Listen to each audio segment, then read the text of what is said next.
واذكروا نعمة الله عليكم إذ كنتم أعداء فألف بين قلوبكم فأصبحتم بنعمته إخوانا. صدق الله العظيم. جناب مفتی صاحب اور محترم حضرات، جناب اکرام، اللہ جل شانہ کا بڑا احسان ہے کہ اس نے ہم لوگوں کو ایمان عطا فرمایا، مسلمان بنایا۔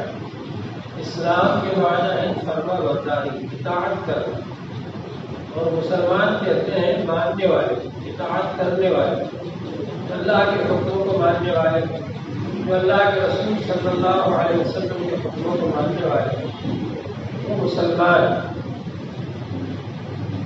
اس لیے ہمارے لیے ضروری ہے کہ ہم اللہ کے حکم معلوم کریں، حضور صلی اللہ علیہ وسلم کے طریقے کو معلوم کریں کہ ہمیں کس طریقے سے زندگی گزارنا ہے۔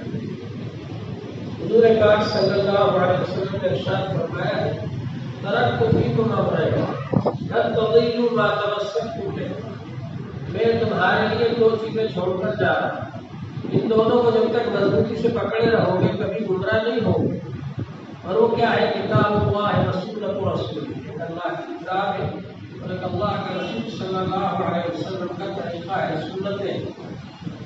ہدایت پر قائم رہنے کے لیے، ہدایت کو حاصل کرنے کے لیے ان دونوں چیزوں سے تعلق جوڑنا ضروری ہے، قرآن پاک اور سنت رسول اللہ صلی اللہ علیہ وسلم۔ اور ہدایت کی ہر انسان کو اسی طرح ضرورت ہے جیسے کھانے کی، پینے کی، سانس لینے کے لیے ہوا کی ضرورت ہے، اسی طرح بلکہ اس سے بھی زیادہ انسان کو ہدایت کی ضرورت ہے۔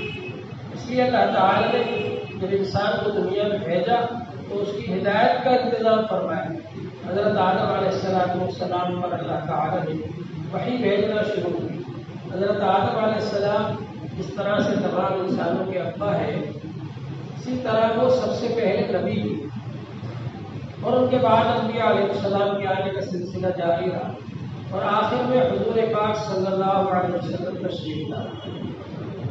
تو اللہ تبارک و تعالی نے ہمارے لیے جو شریعت بھیجی ہے، دین بھیجا ہے، اس کا ماننا ہم سب کے لیے ضروری ہے۔ آج کل ہم لوگ مانتے تو ہیں لیکن جو بات پسند آ جاتی ہے اس کو مان لیتے ہیں، اور جو بات یہ سمجھتے ہیں کہ اپنے لیے مناسب نہیں ہوگی، اپنی عقل کے اعتبار سے ہم لوگ سوچ لیتے ہیں، اس کو نہیں مانتے، چھوڑ دیتے ہیں۔ اللہ کا فضل ہے کہ تبلیغ جماعت کی محنت سے نمازیں ہم لوگ پڑھنے لگے۔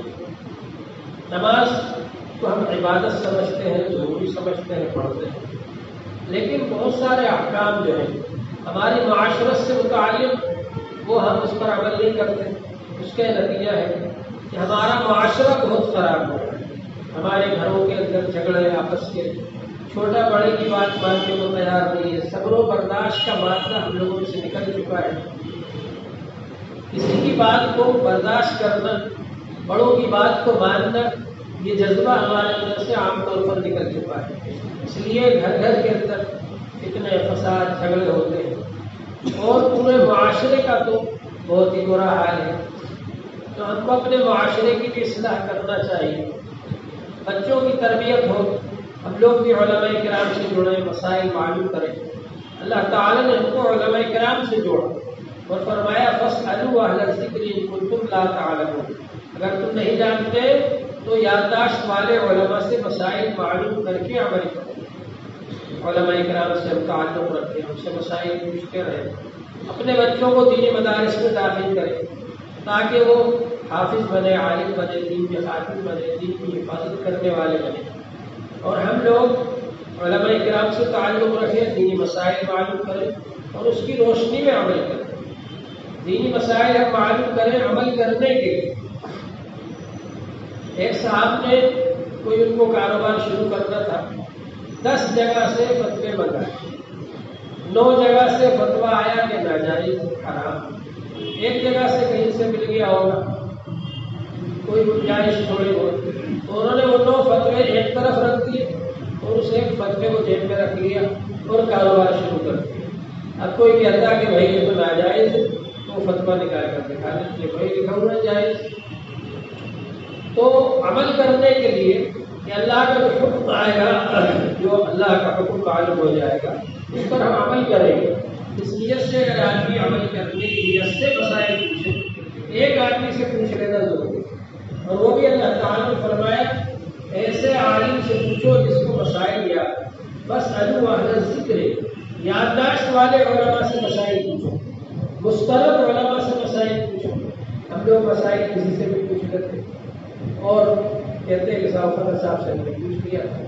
جو واقعات مفتی ہے عالم ہے ان سے مسائل پوچھے اور اس کے بعد عمل کریں. کتنے لوگ ہیں جو میراث کے مسائل پر عمل کرتے ہیں؟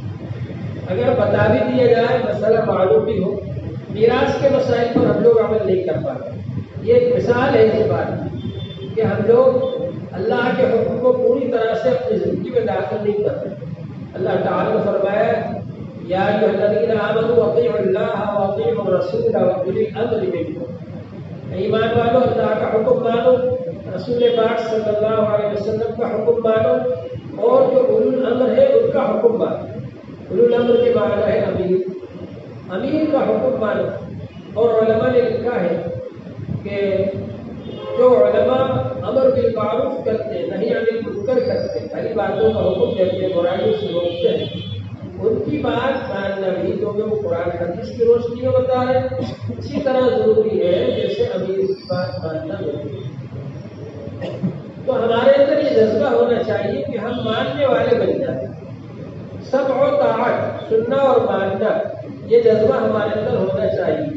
یہ سمع و طاعت کا جذبہ امت میں سے نکل گیا. صحابہ کرام کا یہ حال تھا جو حضور صلی اللہ علیہ وسلم کا حکم ہر حال میں مانتے، چاہے ظاہری طور پر ایسا لگ رہا ہو کہ ہم کیسے پورا کریں گے، پھر بھی مانتے. ایک صحابی سے حضور صلی اللہ علیہ وسلم نے فرمایا جاؤ دشمنوں کے لشکر میں جاؤ اور ان کے بارے میں حالات معلوم کر کے آؤ. اور میں سے کوئی ہوتا تو کہتا حضرت مجھے اکیلے کو آپ کہاں بھیج رہے.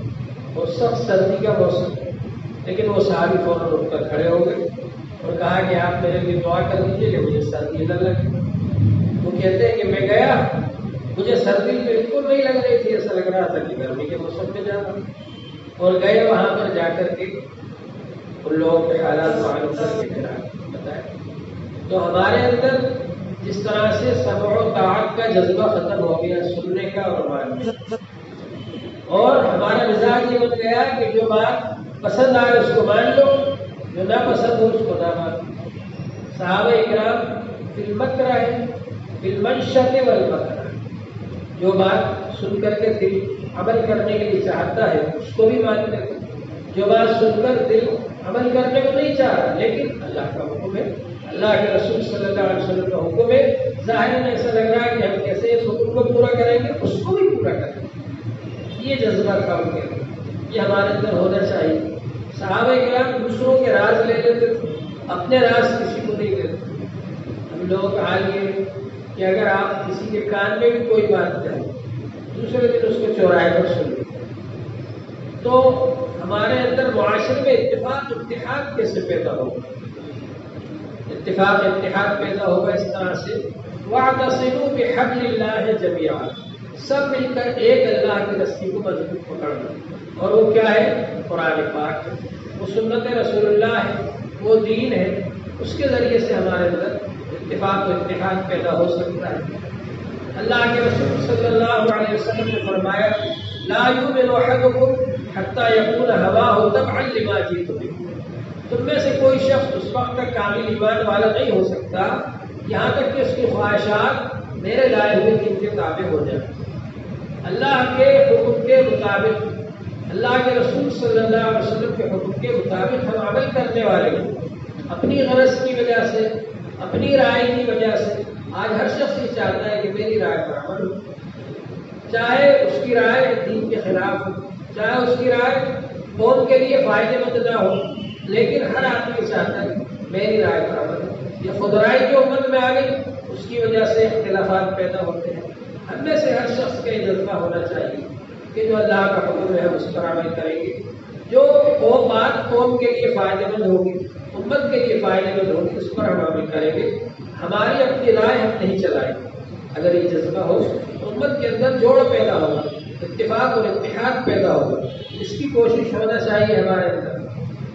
اور اللہ جل شانہ کا بڑا کرم ہے، اس کا فضل ہے کہ ماشاء اللہ ہر جگہ پر علماء کرام موجود ہیں اور وہ مسائل کو بتاتے ہیں۔ مسائل کو پوچھنا ضروری ہے اور اس کے مطابق عمل کرنا ضروری ہے۔ آج ہم لوگوں کا حال یہ ہے کہ اطاعت کا جذبہ ہمارے اندر سے ختم ہو، اطاعت کا جذبہ ہم اپنے اندر پیدا کریں اور یہ کوشش کریں کہ جہاں تک ہو سکے گا ہم دین کے مطابق عمل کریں گے، عبادات میں بھی کریں گے، معاملات میں بھی کریں گے، معاشرت میں بھی کریں گے، اخلاق میں بھی کریں گے، زندگی کے ہر شعبے کے اندر دین کو زندہ کرنا ضروری ہے۔ حضور پاک صلی اللہ علیہ وسلم نے فرمایا ہے، الا کلکم راع وکلکم مسئول عن رعیتہ، خبردار تم میں سے ہر شخص ذمہ دار ہے اور اس کی ذمہ داری میں جو لوگ رہتے تھے ان کے بارے میں پوچھا جائے۔ جس طرح یہ ضروری ہے کہ وہ اپنے جسم کے اوپر اسلامی حکومت قائم کرے، آج کل ہر شخص اس بات سے خوش ہوتا ہے صاحب اسلامی حکومت قائم ہو، جو ہمیں اختیار ہے اس پر ہم اسلامی حکومت قائم نہیں کر رہے۔ ہمارے بدن پر اللہ نے ہم کو اختیار دے رکھا ہے، ہماری آنکھوں پر ہم اسلامی حکومت قائم کریں کہ یہ اللہ کے حکم کے خلاف کسی کو نہ دیکھ سکے۔ ہمارے کانوں پر ہم اللہ کا حکم جاری کریں کہ ہمارے کان غلط باتیں نہ سنیں، غیبت نہ سنیں، بہتان نہ سنیں، گانا نہ سنیں، گالی نہ سنیں۔ ہماری زبان پر اللہ نے ہم کو اختیار دے رکھا ہے کہ ہم اس سے گالی نہ رکھیں، اس سے جھوٹ نہ بولیں، اس سے غیبت نہ کریں، اس سے بہتان نہ لگائیں۔ ہمارے ہاتھوں پر اللہ نے ہم کو اختیار دے رکھا ہے کہ ہم اس سے کوئی ناجائز چیز نہ لیں، چوری نہ کریں، کسی کو مارے نہیں، کسی کی چیز ناجائز طریقے پر نہ لیں۔ یہ سب اللہ نے ہم کو اختیار دے رکھا ہے۔ پیروں پر اختیار دے رکھا ہے کہ ہم اسے غلط جگہوں پر نہ جائیں۔ تو ہمارے اعضاء اور جوارح جن پر اللہ نے ہم کو اختیار دے رکھا ہے ان پر ہم اللہ کے احکام جاری کریں۔ ان کے بارے میں اللہ کے دربار میں ان سے پوچھا جائے۔ السمع والبصر والفؤاد كل اولئک کان عنہ مسئولا۔ دل کے بارے میں پوچھا جائے گا، زبان کے بارے میں پوچھا جائے گا، کانوں کے بارے میں پوچھا جائے گا، آنکھوں کے بارے میں پوچھا جائے گا، ہاتھوں کے بارے میں پوچھا جائے گا، پیروں کے بارے میں، اعضاء اور جوارح کے بارے میں پوچھا جائے گا کہ ان پر اللہ کے احکام جاری کیے تھے یا نہیں کیے تھے۔ اسی طرح ہمارے بیوی بچے ہیں، کوشش کریں ہمارے بچوں کی اسلامی طریقے پر تربیت ہو تاکہ وہ غلط راستے پر نہ جا سکے۔ آج موجودہ دور کے اندر غیروں نے یہ سازش رچائی ہے کہ مسلمانوں کی لڑکیوں کو لے جاتے ہیں، نوجوان ہندوؤں کو تربیت دی جاتی ہے، اس بات ان کو ماشاء اللہ سکھایا جاتا ہے، سبحان اللہ سکھایا جاتا ہے، الحمدللہ سکھایا جاتا ہے، اور پھر وہ نوجوان لڑکیوں سے، مسلمانوں کی نوجوان لڑکیوں سے دوستی کرتے ہیں اور ان کو لے کر کے چلے جاتے ہیں، پھر یا تو مار ڈالتے ہیں یا پھر ان کو بے سہارا چھوڑ دیتے ہیں کچھ دنوں کے بعد۔ ہم بچوں کی ایسی تربیت کریں گے ہمارے بچے اسلامی احکام کے پابند ہوں اور وہ غیر مذہب کی طرف نہ جائیں، غیروں کی طرف نہ جائیں۔ ایسے کالج اور یونیورسٹیاں جہاں ایسی تعلیم دی جاتی ہے، ملی جلی تعلیم، لڑکوں کے ساتھ مل کر کے بیٹھنا پڑتا ہے، پڑھنا پڑتا ہے، ایسی جگہوں سے اپنے کو بچائیں۔ خالص جو لڑکیوں کا اسکول ہو، لڑکیوں کا کالج ہو، ایسی جگہوں پر اپنی بچیوں کو پڑھائیں۔ اور اسی طرح سے اس بات کی کوشش کریں کہ بچیاں اپنے گھر میں بھی رہیں تو کوئی غیر محرم نہ آئے گھر کے اندر، اور اس بات کی کوشش کریں کہ ہماری بچیاں موبائل کے ذریعے کسی غیر سے بات نہ کریں۔ ان سب باتوں کی ہمیں نگرانی کرنا چاہیے اور یہ بات پھیلانا چاہیے معاشرے کے اندر کہ ہمارے بچے جو ہیں وہ دینی تربیت والے ہوں، دین سے جڑے ہوں۔ اس بات کی کوشش ہم کریں اور ہم لوگ اپنے معاملات جو ہیں اللہ کے حکم کے مطابق سلجھائیں، حضور صلی اللہ علیہ وسلم کے مطابق، طریقے کے مطابق سلجھائیں۔ فَإِن تَنَازَعْتُمْ فِي شَيْءٍ فَرُدُّوهُ إِلَى اللَّهِ وَالرَّسُولِ۔ اگر جھگڑا ہو تو اللہ کی طرف لے کر کے آؤ، رسول صلی اللہ علیہ وسلم کی طرف لے کر آؤ۔ جس طرح ہم نکاح پڑھوانے کے لیے قاضی صاحب کے پاس جاتے ہیں، اسی طرح اگر خدا نخواستہ کوئی جھگڑا ہو گھر میں تو قاضی صاحب کے پاس جائے، علماء کے پاس جائے، ان سے مسائل پوچھیں، ان کے فیصلے کے مطابق عمل کریں۔ یہ ہماری کوشش ہونا چاہیے۔ اللہ تعالیٰ کا فضل و کرم ہے کہ اللہ تعالیٰ نے آپ حضرات کو ہم کو یہاں پر جمع فرمایا، جن کی بات سنانے کے لیے اللہ تعالیٰ ہم سب کو عمل کی توفیق عطا فرمائے۔ ہمارے حضرت مفتی عفان صاحب نے جو کچھ کلمات کہے اللہ تعالیٰ ان کو جزائے خیر عطا فرمائے، اور آپ سب حضرات کو اللہ تعالیٰ جزائے خیر عطا فرمائے۔ اور یہ دین کا جو کام ہے یہ ہم سب کے مل جل کر کرنے کا ہے۔ ہم سب اس کی کوشش کریں کہ دین کی حفاظت ہو، دین باقی رہے، قائم رہے، موجود رہے، ہماری زندگیوں میں بھی زندہ رہے دین، اور ہمارے گھروں کے اندر بھی زندہ رہے، ہمارے معاشرے کے اندر بھی زندہ رہے، ہمارے معاملات کے اندر بھی زندہ رہے۔ اللہ تعالیٰ ہم سب کو اس کی توفیق عطا فرمائے۔ وآخر دعوانا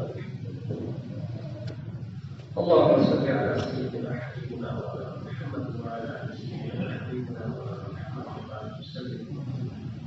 یا رب العالمین ہمارے گناہوں کو معاف فرما، ہمارے گناہوں کو معاف فرما، ہمارے لفظوں کو معاف فرما۔ یا رب العالمین سب کو قرآن سنت سیکھنے کی، سکھانے کی، اس کے مطابق عمل کرنے کی توفیق عطا فرما۔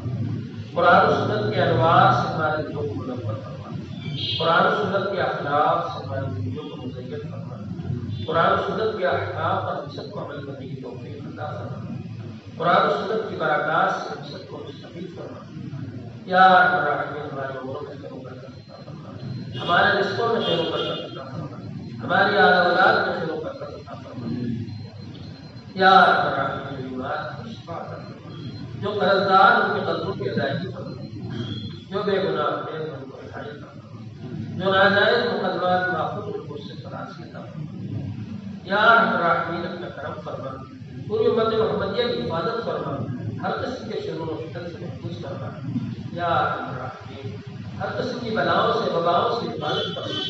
یا رب العالمین ہر قسم کی گمراہیوں سے حفاظت فرما۔ یا رب العالمین جب تک دنیا میں رہنا مقدر ہو، ایمان پر ثابت رہنے کی توفیق عطا، وقت آخر ایمان پر ثابت فرما، سکرات ان کو اپنے آسانی فرما، عذاب قبر سے حفاظت فرما، کل صراط سے گزرنا آسان کرو۔ حضور صلی اللہ علیہ وسلم کی شفاعت نصیب کرو، حضور صلی اللہ علیہ وسلم کے ساتھ جنت میں داخلہ نصیب کرو، حضور صلی اللہ علیہ وسلم کے ساتھ جنت میں رہنا نصیب کرو، حضور صلی اللہ علیہ وسلم کے فیض میں ہمارے دعائیں قبول فرما۔ سبحان ربک رب العزة عما يصفون وسلام علی المرسلین والحمد للہ رب العالمین۔ برحمتک